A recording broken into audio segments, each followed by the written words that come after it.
¿Cuántos tienen hambre y sed de Dios? Amén.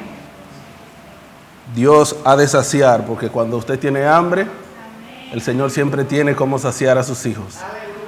Amén.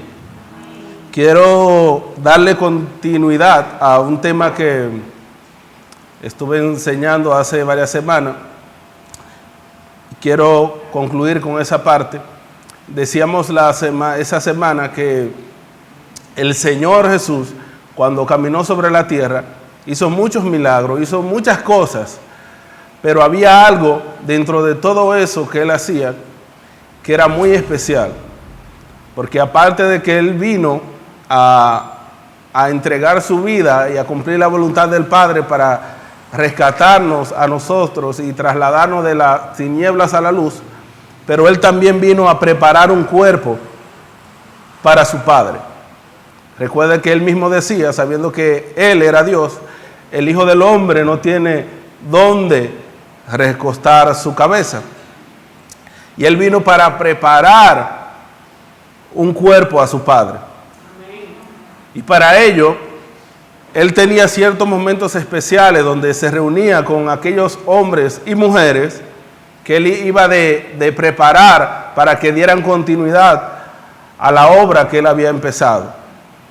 Y dentro de esos momentos, decía que se destacan 3 momentos muy específicos. Número 1 lo tratamos en aquella vez, cuando Él en el sermón, como le llaman el sermón del monte o las bienaventuranzas, que va desde Mateo capítulo 5 hasta casi Mateo capítulo 8, donde Él dice la Biblia que luego de Él haber estado en el desierto, donde fue tentado por el diablo, luego que desciende del desierto, Él elige a 12 para que estuviesen con Él y luego para enviarlos a predicar. Y estos 12, y me imagino que había más porque al final ya no eran 12 sino 120, dice que Él, dejando la multitud, vimos, sube al monte con sus discípulos. Diga conmigo, con sus discípulos. Y esto era un momento donde no había multitud, donde solamente era Él y sus discípulos. Y ahí Él empieza a enseñarle desde Mateo capítulo 5 al principio hasta Mateo capítulo 8 o 7 al final. Y empieza a enseñarle puntos clave. En otras palabras, Jesús estaba depositándose en ellos. Ese es un punto muy específico. El segundo punto es cuando ya Él había durado 3 años y pico con ellos. Ya estaba pronta su hora para ir a la cruz. Entonces, Él tenía que dar las últimas instrucciones y hacer las últimas cosas antes de ser glorificado. Y el tercer punto es luego que Él resucita, antes de partir, de ser llevado al Padre en una nube, Él, que es lo que conocemos como la Gran Comisión. ¿Cuántos saben cuál es la Gran Comisión?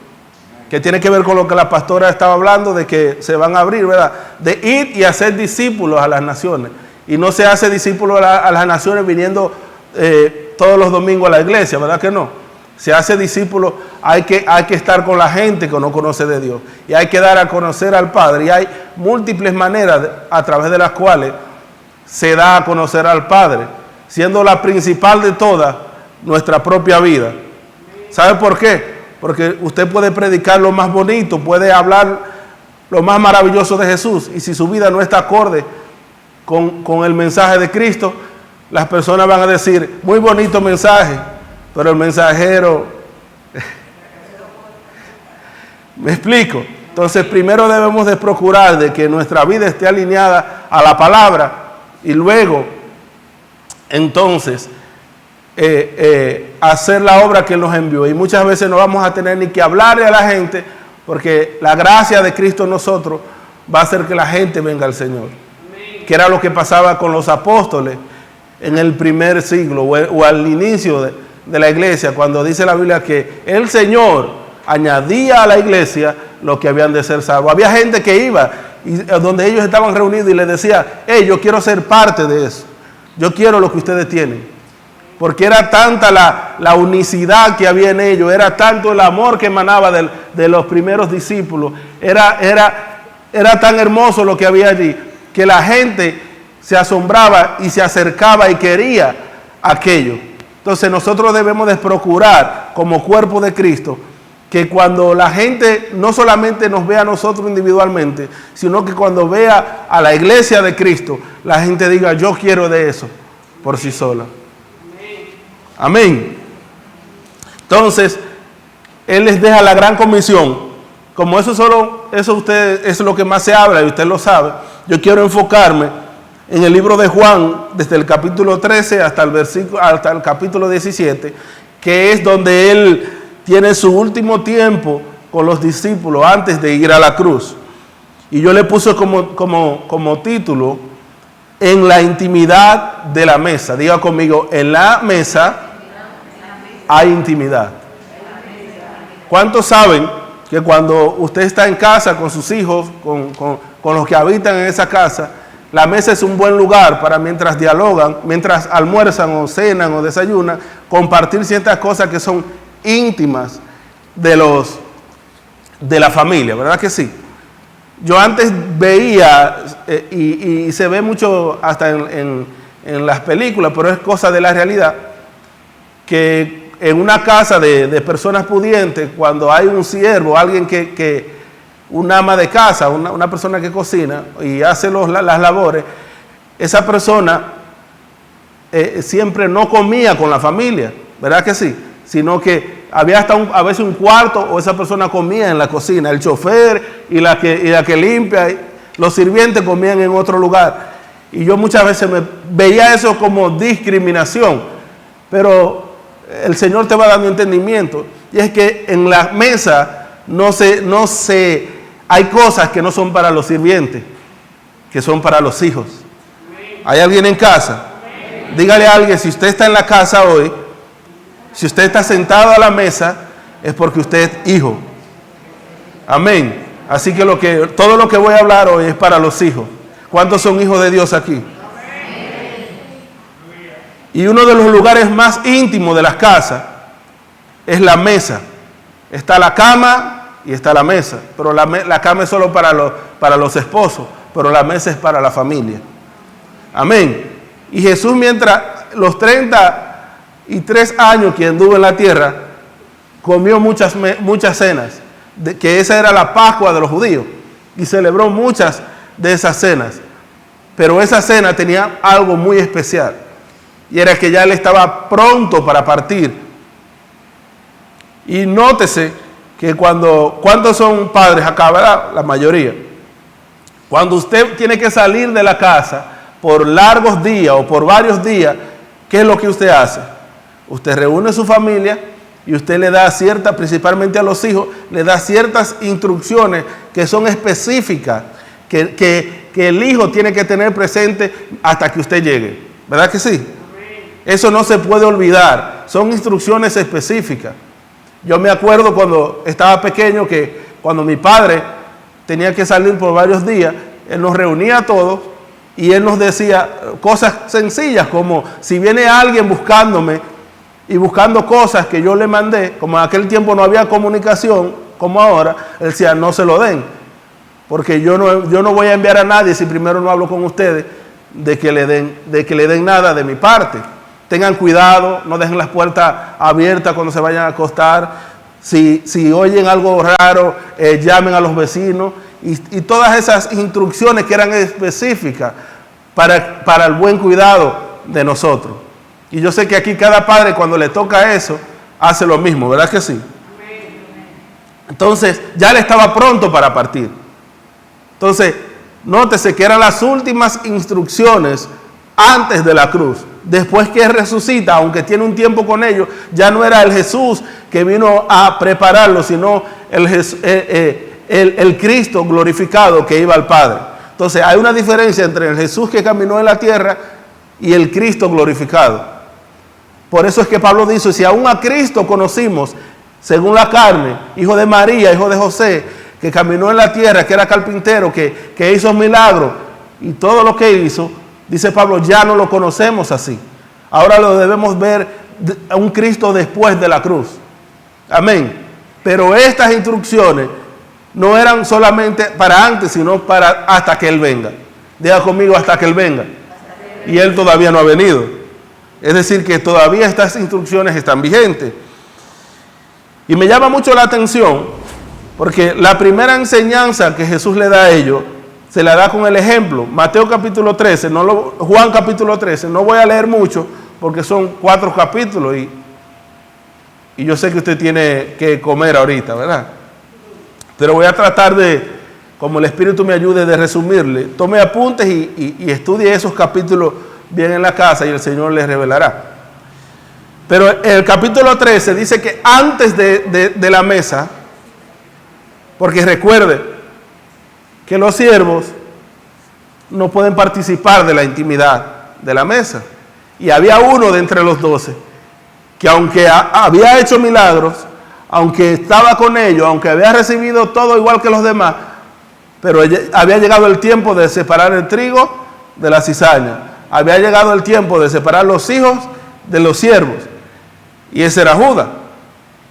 Entonces, si usted mira el capítulo 13, se da cuenta que lo primero que él hace, y él da una enseñanza que se ha malinterpretado mucho, y aún muchas iglesias todavía y denominaciones lo usan, pero se han quedado en el rito, pero no es el rito. Y es que Jesús, dice la Biblia, que se ciñó, se quitó la ropa, vamos a ponerlo en buen dominicano, se puso una toalla. Ahorita dicen, no, él no se puso toalla, pero lo estoy poniendo en buen dominicano para que usted entienda.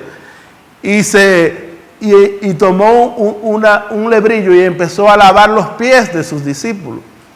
Si lo vemos al contexto natural, que es como la gente lo ha tomado, hay denominaciones que tienen tiempo donde el pastor le lava los pies a toda la iglesia. Imagínense una iglesia con 500 miembros, 1000 miembros, 5000 miembros. Un pastor se cansa de lavarle los pies a todo el mundo. ¿Me explico? O los líderes se lavan los pies unos entre los otros. No tiene quizá nada de malo si lo hacen, pero Jesús no quería dejar la parte ritual, sino la enseñanza que tenía eso. Y es que para los judíos, cuando alguien llegaba de la calle, las casas pudientes tenían un siervo que tenía que lavarle los pies a las personas, porque recuerden que ahí no había cemento, ¿verdad que no? Todo era polvo y desierto. Entonces la gente llegaba con los pies sucios y el siervo de la casa tenía que lavarle los pies a las personas que llegaban. Nótese que cuando Jesús llega a la casa de uno, creo que llamado Simón, que es donde la mujer derrama el perfume de nardo y enjuga los pies con sus lágrimas y los seca con sus cabellos. Y Jesús le dice a este hombre poderoso, que era un hombre muy poderoso, Jesús le dice, cuando entré, tú no lavaste mis pies como él es la regla, pero esta lo han jugado con sus cabellos. ¿Usted cree que ese hombre estaba mal? En ninguna manera, porque él no era el siervo de la casa, él era el dueño de la casa. Él tenía siervos que lo hicieran. Me imagino que su siervo le lavó los pies a Jesús. Esta mujer luego lo hizo y tiene otro significado que no voy a entrar allí. Pero Jesús estaba confrontando a un hombre muy poderoso, que estaba en la cúpula. Jesús le estaba diciendo lo que le dice a sus discípulos: yo necesito que tú no seas sobre ellos, sino que tú seas siervos entre ellos. Amén. Y es lo que le dice a ellos. Jesús agarra y le limpia los pies.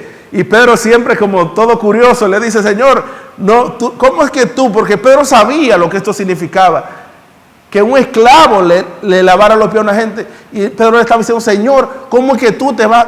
Nosotros somos los que debemos lavarte los pies a ti. Nosotros somos tus esclavos, somos tus siervos. Y tú vienes a lavarnos los pies a nosotros. Pedro tampoco estaba equivocado, humanamente hablando. Dice: Señor, no, a mí no me bastó a lavar. Yo soy el que te lo voy a lavar a ti, era lo que Pedro le estaba diciendo. Y le dice: Pedro, es necesario que yo haga esto. Porque no es como tú lo ves, Pedro. Es como yo lo estoy enseñando en el Espíritu. ¿Hay alguien en casa? Y Pedro le dice a Jesús le dice a Pedro: mira, Pedro, Si tú no te lavas, si tú no te dejas lavar los pies, en otras palabras, si no recibes esta enseñanza que es tan puntual, que es tan fundamental para mi cuerpo, tú que eres uno de los principales, que vas a ser uno de los principales de la iglesia, entonces tú no puedes tener parte conmigo. Porque si tú no aprendes esta lección, entonces tú no puedes servirme a mí. ¿Estamos entendiendo? Vamos en el hilo conductual. Entonces Pedro entiende y le dice, Señor, pero entendió a su manera, dice, Señor, no me vas a lavar los pies, no, tú me vas a lavar hasta el cuerpo entero. El Señor dice, Pedro, no has entendido, tú estás limpio, Pedro, ustedes están limpios, ustedes no necesitan más que yo le limpie sus pies. Y lo que estabas haciendo era un acto profético también. Hermosos son los pies de los que anuncian la paz. Ustedes son los que van a anunciar las buenas nuevas. Pero yo quiero que ustedes entiendan algo. Le estabas enseñando el principio de ver al hermano mayor que nosotros. Si nosotros aprendemos ese principio tan fundamental de aprender a ver al hermano, no importa que el hermano tenga menos edad cronológica que yo, ni que tenga menos tiempo que yo en la iglesia, ni que haga una función menor, que aparentemente a mí sea menor a la que yo haga, ese hermano yo debo de verlo como mayor que yo. Porque siempre que yo me vea por encima de él, siempre va a haber, el problema va a existir en la iglesia. Pero cuando yo me vea, aunque no lo sea, como un siervo de ese hermano, entonces si mutuamente eso acontece, lo que va a manifestarse es gracia. Mientras yo me vea como superior al hermano, va a haber problema en la congregación.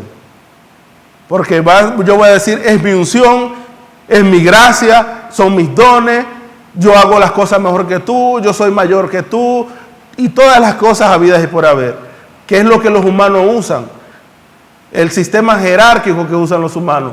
Pero entre vosotros, dice el Señor, no será así. Es lo mismo que le dice Mateo, le dice, oíste que fue dicho, en Mateo, que lo vimos aquella semana, oíste que fue dicho que los gobernantes de las naciones se enseñorean sobre ellas, pero entre vosotros no será así, sino que el que quiera ser mayor entre vosotros sea vuestro servidor. ¿Hay alguien en casa? No es un simple rito. ¿Qué hago yo con lavarte los pies, como hacen ritualmente, si al otro día yo me veo por encima de ti? Si al otro día tú me necesitas y yo no te puedo servir. Entonces de nada sirve. ¿Ve lo que son los rituales? Muchas veces hay gente que cree que porque cumple con lo ritual, ya hizo todo. Y los rituales son simplemente sombras, tipos y figuras. Pero Dios quiere que ese ritual lo convirtamos en lo real. Todo lo que Él le está enseñando de todo esto es, aprendan a servirse los unos a los otros. Nunca se vean uno como superior al otro. Hay alguien en casa todavía. Y es el primer principio que Él les enseña. Pero luego de eso, dice que Él se sienta con ellos nuevamente. Y cuando se sientan, que están comiendo, están compartiendo, están ya en un tiempo más íntimo, Jesús quería compartir algunas cosas, pero Él, no comparte sus cosas íntimas con los siervos, lo comparte con los hijos.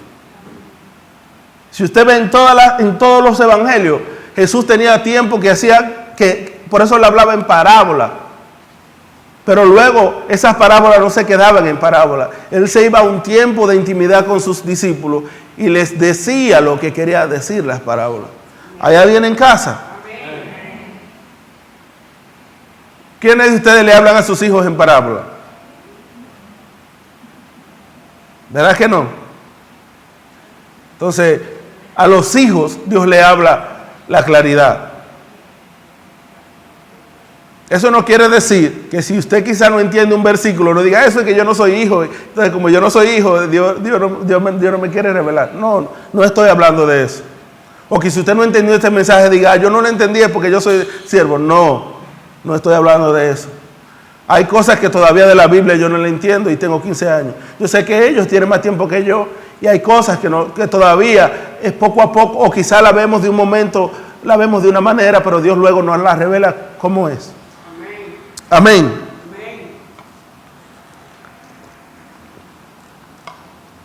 Entonces, luego de eso, es donde Jesús declara, no voy a entrar en materia, pero donde Jesús dice quién es que le va a entregar, y luego le dice, apresúrate, vete, que tengo unas cosas que compartir con mis discípulos. Lo que vas a hacer, hazlo pronto. Judas sale, ellos ni entendieron, ellos pensaban que Judas iba a hacer las obras que siempre hacía, porque cargaba con el dinero, con la bolsa del dinero, que Judas iba a comprar cosas para los pobres y cosas para la cena, donde ya la cena estaba puesta. Entonces Jesús empieza a hablar con ellos. Ahí es donde Jesús empieza a hablar con los demás 11. Vaya conmigo a Juan capítulo 14, verso 11 en adelante. Vamos a leer algo. Porque ahorita dicen, el hermano no leyó la Biblia, está en pecado.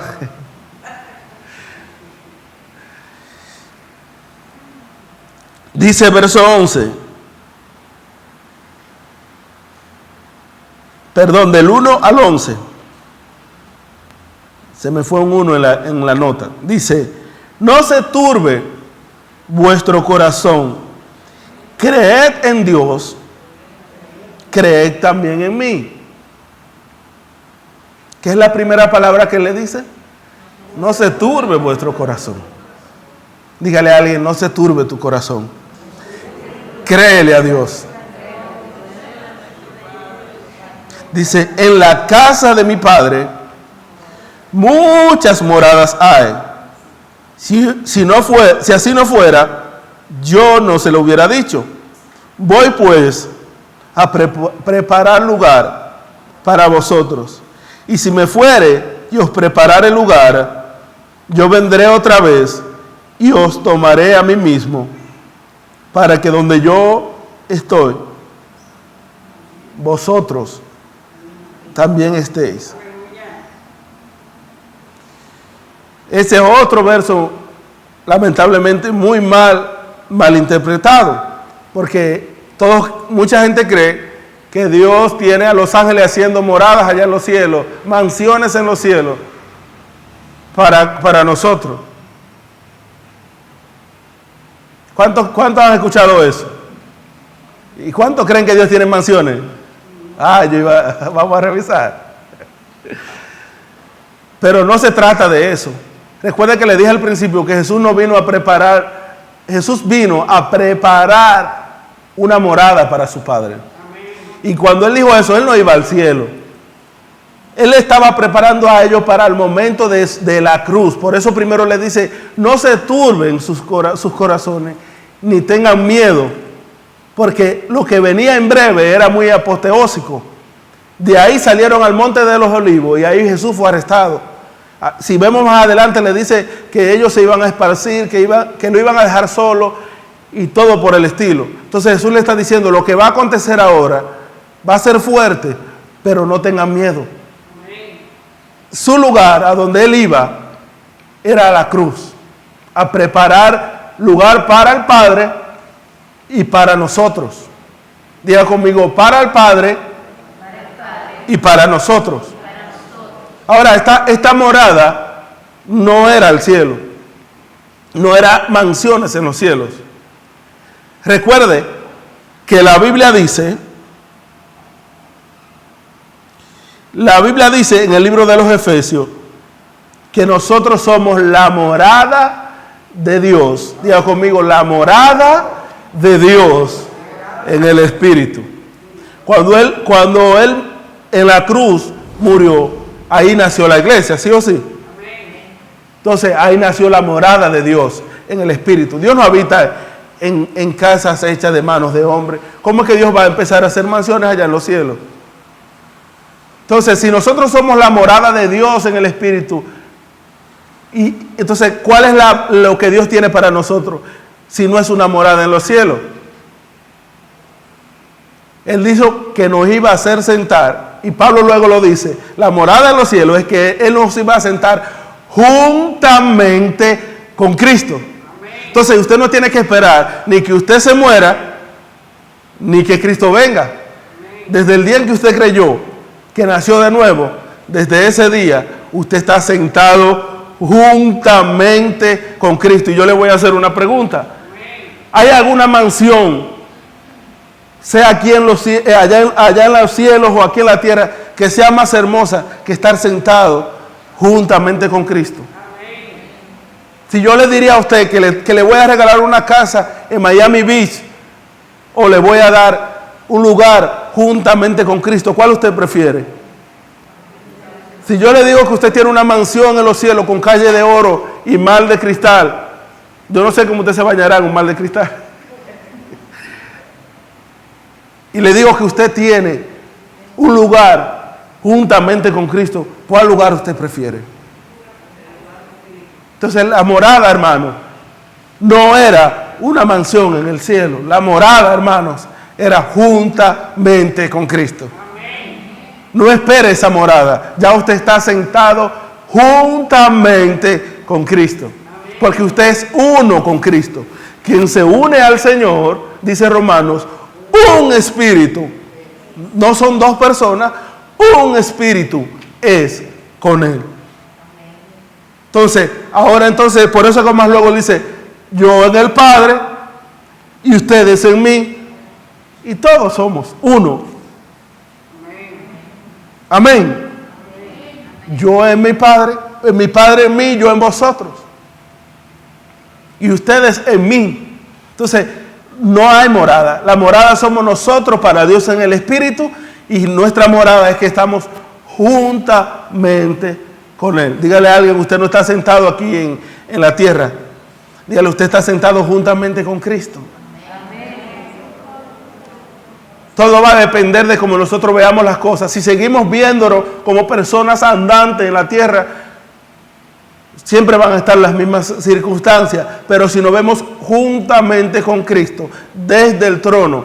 ¿Usted ha escuchado una canción de Juan Luis Guerra que dice: en el cielo no hay hospital? Si usted se ve sentado en el trono, si usted se ve sentado juntamente con Cristo, usted se ve sano. Si usted se ve sentado juntamente con Cristo, usted se ve como millonario, rico, lleno de todo, porque Él es el dueño del oro y la plata. Si usted se ve sentado, usted no se ve divorciado. Si usted se ve sentado, usted se ve pleno.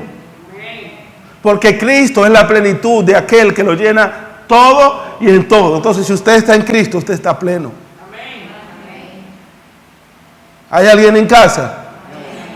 Entonces, aprendamos a vernos como Dios nos ve. No se turbe vuestro corazón, ni tengáis miedo. Y hay algo muy maravilloso de esto, que cuando Él se lo dijo no había acontecido, pero para nosotros ya aconteció. No espere que Él lo va a sentar, ya Él lo sentó. No espere que Él va a venir a morar, ya Él vino, ya Él moró. Ya Él mora en vosotros. Si vemos ahí, le dice, Él está con vosotros. Cuando habla del Espíritu Santo, Jesús le dice a ellos, Él está con vosotros. Pero ahora a nosotros nos dice, Él está en vosotros. Incluso a ellos le dice, y estará en vosotros. Porque todavía no habitaba dentro. Amén. Por eso es que el Salmo también dice, Salmo 16. Vamos a leer ese Salmo. Salmo 16. Versos 5 al 6. Salmo 16.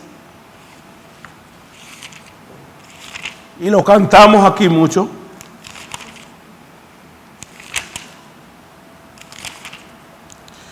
Dice, versos 5 al 6. Dice, Jehová, diga conmigo, Jehová, es la porción de mi herencia y de mi copa. Tú sustentas mi suerte. Las cuerdas me cayeron en lugares deleitosos, y cuán hermosa es la heredad que me ha tocado. Diga conmigo, esa heredad se llama Cristo. ¿Usted quiere algo más hermoso que Cristo? ¿Usted quiere algo más deleitoso que Cristo? Pero el alma sigue esperando una mansión en el cielo. Pero el espíritu se regocija de que está sentado juntamente con Cristo. Diga conmigo, las cuerdas me cayeron en lugares deleitosos. ¿Cuántos se aprenden a deleitarse en el Señor? Cuando usted se ve donde usted está sentado, usted se deleita. Amén. Es por eso que hay una paz que sobrepasa todo entendimiento. Bueno, la gente dice, pero ¿cómo es que tú tienes tantos problemas? Y yo te veo como tan relajado. Entonces es que yo no estoy aquí, yo estoy sentado, gozándome, disfrutando de la hermosura, de la santidad de mi Padre. Amén.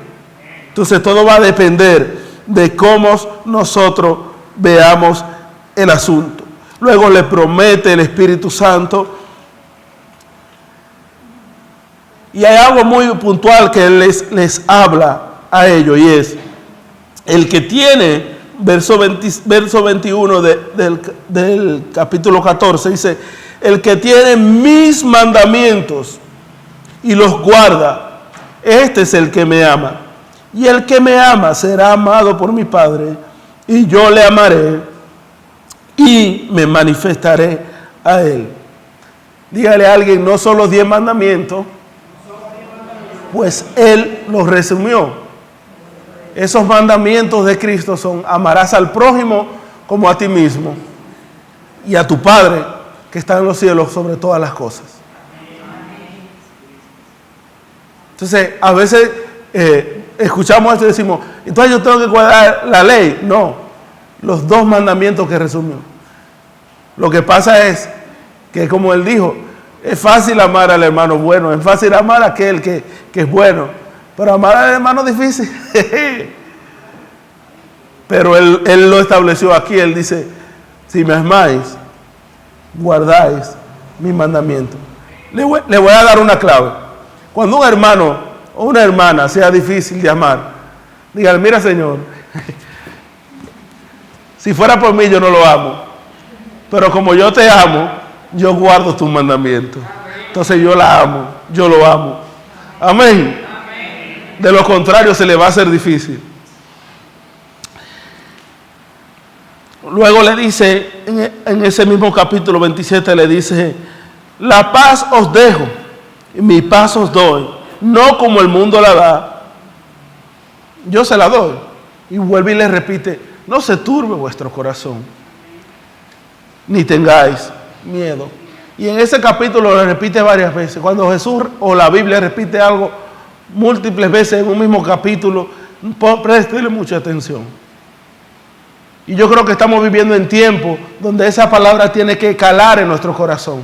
Repítaselo a alguien al oído y dígale, no se turbe tu corazón, ni tenga miedo.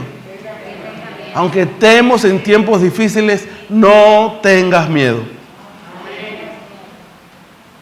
Y me encanta el capítulo 15. Estoy resumiendo porque son muchos capítulos. Verso 7, si lo puede buscar conmigo. Vamos a leerlo desde el 1, por favor. Si lo tiene, me da una señal. Dice, yo soy la vid verdadera, y mi Padre es el labrador. Todo pámpano que en mí no lleve fruto, lo quitará. Y todo aquel que lleva fruto, lo limpiará para que lleve más fruto. Le voy a dar otro secreto le voy a dar. Usted sabe que muchas veces nosotros estamos luchando con ciertas áreas de nuestras vidas y tenemos años en el Evangelio y decimos, pero Señor, pero si yo ayuno, yo oro, hay gente que hasta silicio hace, yo diezmo, yo hago todo lo posible, y esa área en mi vida como que batallo con ella. Él lo dice ahí, mi Padre, todo pámpano que no dé fruto, Él lo va a cortar. Pero si tú das fruto, dice que Él te va a limpiar para que lleves más fruto. Entonces, si hay áreas en nuestras vidas que no hemos podido soltar, es porque no estamos dando fruto. Porque si Él nos prometió aquí que si damos fruto, Él nos va a limpiar. para que llevemos más fruto. Si tú estás estancado en un área donde entiendes que no has podido soltar, que no has podido morir a esa parte, revisa qué fruto estás dando. ¿Hay alguien en casa todavía? Revisa y di, ¿yo estoy dando frutos? Recuerda que él decía a los fariseos, den frutos que sean dignos de arrepentimiento. Porque otra forma de la cual le vamos a ganar personas para Cristo es dando frutos. Porque cuando nuestros frutos son dignos de arrepentimiento, es ahí donde la gente, sin tú predicarle, va a decir, como esta persona vive, como esta persona es, yo quiero buscar a Cristo. Porque está viendo los frutos del Espíritu en ti. Y los frutos de Dios en ti. Entonces, no batalles más con esa área de tu vida, que tienes años, siglos batallando con eso. Simplemente dile, Señor, ¿cómo yo puedo dar fruto? Y tú vas a ver como sin tú darte cuenta, el Señor va a limpiar esa área en tu vida. Y tú vas a decir, pero ya no tengo deseo por aquella cosa pecaminosa. Pero ya yo no digo esas mentiritas blancas que yo decía. Pero ya, ¿cómo se fue si yo no ayuné por eso? Porque empezaste a dar fruto. El problema es que el enemigo nos engaña de tal manera y nos dice, a ti que tienes esa área dañada, ¿cómo tú crees que Dios te va a usar? Entonces te cierra la boca a hablarle a los demás de Cristo, porque te dice, cuando tú le vas a hablar, te dice, no hable de Dios, que si Él sabe como que tú estás en lo secreto, entonces tú dices, espérate, pues entonces te callas, porque el diablo no quiere que tú des fruto. Porque él sabe que si tú das fruto, esa área que te afecta, que tú estás luchando, el Señor la va a limpiar para que tú sigas llevando fruto. ¿Hay alguien en casa todavía? ¿Cogieron la seña? Si queremos dar fruto, si queremos ser limpiados, entonces demos fruto. No esperemos ser limpiados para dar fruto. Empecemos a dar fruto y Él nos seguirá limpiando. Y no le voy a meter temor con la primera parte, que dice que si no damos fruto nos va a cortar. Pero está ahí. Amén. Y es por eso también, hermano, que vemos muchas personas en la iglesia que se pasan 10 años, 20 años en la iglesia y de repente se fuman. Y usted dice, pero no se fue a otra iglesia, se descarrió. Porque todo árbol que nos dé fruto, hermano, por más que usted ore por ese hermano, va a ser cortado. Entonces, si tú quieres permanecer en Cristo, no en la iglesia, en Cristo, tienes que dar fruto. Es necesario que des fruto. Es necesario que demos fruto. Y dice el 15, si permanecen en mí y mis palabras permanecen en ustedes, pedid todo lo que queréis y será hecho. Y eso es otro que hablábamos también la otra semana, que lo hemos malinterpretado. Como Dios dice que pida, yo pido carro, pido todo. Una persona que está en el Espíritu, una persona que está unida al Señor, que está sentada en el trono y que mira desde el trono, no va a estar pidiendo cosas de acá abajo, va a estar pidiendo cosas que están en los cielos. Por eso dice la palabra, poned la mirada en las cosas de arriba, no en las de la tierra. Y dirá a alguien que sea medio almático, pero entonces, ¿cómo yo consigo lo natural? Busca primeramente el reino de Dios y su justicia. Y esas cosas, hermano mío, a su tiempo se te van a añadir. Ese es el verdadero evangelio de prosperidad. Hay un evangelio, porque nadie quiere predicar de prosperidad, porque eso es pecado. No es pecado la prosperidad. El verdadero evangelio de prosperidad no es que si tú echas 10 en la ofrenda, el Señor te va a dar 100. ¿Hay alguien en casa? El verdadero evangelio de prosperidad es que si yo estoy en el reino, que si yo busco las cosas del reino, yo no tengo que afanarme por las cosas naturales, porque el Señor las va a añadir.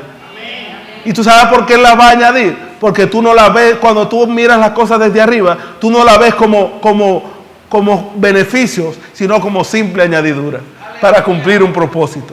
Entonces, cuando tú la ves como añadidura, esas cosas no se van a enseñorear sobre ti, sino que tú las vas a administrar para el reino de Dios. ¿Hay alguien en casa? Si permanecéis en mí, pedid todo lo que queráis. Ahora bien, ¿estamos desde el trono? ¿Cuántos están sentados juntamente con Cristo? Pues entonces pida todo lo que usted quiera, pero conforme al Espíritu de Dios. Todo lo que nos viene fuera, la petición que nos viene dentro del propósito de Dios, Dios no está obligado a cumplirla. Porque Dios solo cumple lo que Él ha prometido y lo que Él se ha propuesto. Así que deje de estar orando por cosas que Dios no le ha prometido. Y vuelve y repite: en esto es glorificado mi Padre. Usted, otra cosa. No, porque yo alabo al Señor, porque yo canto para el Señor, porque yo toco, porque yo soy un adorador. Eso es parte. Pero aquí dice, usted sabe otra manera, porque es parte. Ahorita él dice que no adoro, pero yo toco, hermano, y a veces hasta canto. Eso es bueno también, porque a veces nos vamos y lo ponemos al extremo. No dije que no es malo, que es malo. Dije que es parte. Pero usted dirá: pero yo entonces yo no canto, yo no toco, yo no hago nada. Pero hay una forma de usted glorificar al Padre. Lea el versículo 8 de Juan capítulo 15. ¿Qué dice? ¿Quién me dice? Lea lo más alto, Betania. ¿Qué dice? En esto es glorificado mi Padre. ¿En qué? En que llevéis mucho fruto y seáis así mis discípulos. ¿Usted quiere glorificar al Padre? De fruto. El Evangelio es tan simple, hermano. Es tan práctico. Y a veces nosotros nos lo complicamos. Ay, pero es que yo no he adorado a Dios. Yo no he tenido tiempo de adorar a Dios. De fruto en el día. Y usted lo está glorificando. Amén. Dice: como el Padre me ha amado, así también yo os he amado. Permaneced en mi amor. Bueno, y le habla de los mandamientos. Y me gusta el 12 porque le dice, después que está cansado de decirle, repetirle de los mandamientos, le dice el 12: este es el mandamiento que le vengo diciendo, que os améis. Y ya se lo dije, los unos a los otros. ¿Es difícil? Claro que es difícil, pero fue lo que Él mandó. ¿Tú quieres glorificar al Padre? Da fruto. Una manera de dar fruto: ama a tu hermano. Amén. Como el Padre me ha amado, así también yo os he amado. Dice, voy a volar un poco, dice: no me elegisteis, versículo 16, vosotros a mí, sino que yo os elegí a vosotros y os he puesto para que vayáis y llevéis fruto, vuelve y lo repite, y que vuestro fruto, vuelve y lo dice, permanezca, para que todo lo que pidiereis al Padre en mi nombre os lo dé. ¿Usted quiere que el Padre haga cosas en su vida? Vuelve y repito, perdóneme que le repita tanto, de fruto. Ay, Dios no me contesta, yo tengo 10 años orando por la misma cosa y Dios no me contesta. Nada más la culpa es de Dios. Revísese usted. Diga, en esos 10 años yo he dado fruto. Entonces, ¿qué es lo que yo estoy pidiendo si yo no doy fruto? Porque cuando usted da fruto, las añadiduras vienen. Dígale a alguien: las añadiduras vienen.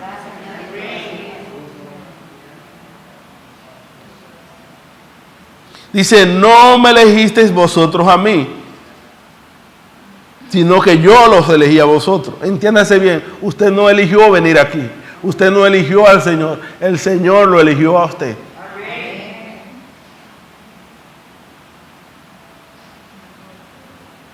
Y vuelve y termina el versículo. El 17 dice: esto, ahora se lo pone como un mandamiento nuevamente, dice: esto les mando. A una cosa tan grande y un versículo tan largo, dice: que os améis los unos a los otros. Eso no es tan difícil. Repetido tantas veces, que os améis. Señor, pero que yo quiero ir a las naciones. Señor, pero que yo quiero hacer esto. Señor, pero que yo quiero tener una empresa y ganar mucho dinero para darte mucho. Yo no te he dicho nada de eso, hijo mío. Solamente que os améis los unos a los otros. ¿Cuántas cosas le añadimos al Evangelio que el Señor no ha dicho? ¿Y cuántas cosas queremos hacer para Dios que Dios no nos ha dicho que hagamos? Sin embargo, es tan simple, hermano, que os améis los unos a los otros. Amén. Como que ya no hay nadie en la casa de Dios.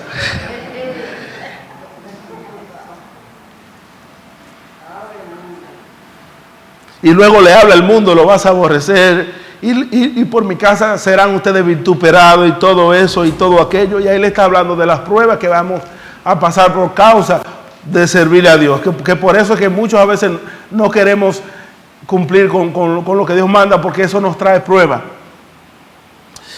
Y termina diciendo el verso 33, para cortar, dice, estas cosas os he hablado. ¿Cuáles cosas? Todo lo que habló desde el capítulo 13.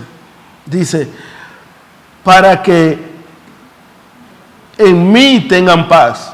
¿Usted quiere tener paz? Haga todo lo que dice desde el capítulo 13 hasta ese momento. Dice, en el mundo tendréis aflicción, pero confiad, yo he vencido al mundo. Y eso es fácil nosotros decir, no, porque yo soy más que vencedor. Pero es fácil vencer. ¿Sabe de la manera más poderosa para usted y yo vencer? Número 1, amando al prójimo como a usted mismo. Y número 2, dando fruto. Los capítulos enteros se los pasa. Den fruto. Ama al hermano como a ti mismo. Ama al prójimo como a ti mismo. Y vuelve y le dice, y da fruto. Y yo sé que ustedes van a tener aflicción, pero yo les dejé mi paz, pero den fruto. ¿Qué tan fácil es? Pero qué tan complicado lo hacemos. Y luego termina haciendo una oración poderosa por sus discípulos. Pero no la voy a decir, no la voy a leer, porque es larga. Así que póngase sobre sus pies. Solamente quiero leer el versículo 24 para sellar esta palabra que dice, Padre, aquello que me has dado, diga conmigo, amén. Quiero que donde yo estoy, también ellos estén conmigo, para que vean mi gloria que me has dado, porque me la has dado desde antes de la fundación del mundo. Repito, para que aquellos que me has dado, repita conmigo de nuevo y diga, amén. Quiero que donde yo estoy, también ellos estén conmigo. Dígale, Padre, gracias, porque donde tú estás, ahí también yo estoy. Padre, gracias, porque desde el momento en que nací de nuevo, soy uno contigo, Señor. Gracias, Señor, porque no tuve que hacer absolutamente nada, Señor. Porque no tuve que elegirte a ti, sino que tú me elegiste a mí, Señor. Porque habiendo tantos millares de personas en la tierra, Señor, y tú me escogiste a mí, Señor. Padre, gracias, Señor, porque me escogiste para habitar contigo, Señor. Padre, porque no miraste en aquel tiempo, Señor, la suciedad y mi condición, Señor, sino que me elegiste para morada tuya en el Espíritu, Señor. Padre, gracias porque tú no nos ves como el mundo nos ve, Señor, sino como tú lo diseñaste desde antes de la fundación del mundo. Gracias por Cristo, Señor. Gracias por Él haber dado su vida en una cruz, Señor, para preparar morada para ti y para nosotros, Señor. Padre, para que donde tú estás hoy, Señor, nosotros estemos juntamente contigo, Señor. Te bendecimos y te exaltamos, Señor. Gracias, Señor, porque no hay otra cosa mejor, Señor, que estar sentado juntamente contigo, Señor amado Jesús. Ya no a tus pies, sino juntamente contigo, Señor. Te bendecimos, te exaltamos, te loamos, Padre. Y te pedimos que tú nos enseñes a vernos como tú nos ves, Señor. A mirar las cosas desde arriba y no desde la tierra, Señor. A mirarnos como a los demás, como a superiores a nosotros mismos. Y no nosotros como superiores a ellos, Señor. A no ser como la gente del mundo, Señor, que se enseñorea de las naciones, que se enseñorean de los demás, Señor. Sino a ver a los demás, Señor, como superiores a nosotros mismos, Señor. Porque de esa única manera le vamos a servir y le vamos a amar, Señor. Padre amado, gracias, Señor, por estos principios eternos, Señor. Te pedimos que estos principios no se queden solo en palabras, Señor, sino que podamos ponerlos por obra en nuestras vidas, Señor. Padre amado, que tu cuerpo en estos últimos tiempos, Señor, aprenda a vivir en amor, Señor. Aprenda a vivir en comunión, Señor. A no buscar la unidad, sino a hacer lo que por naturaleza somos uno, Señor amado Jesús.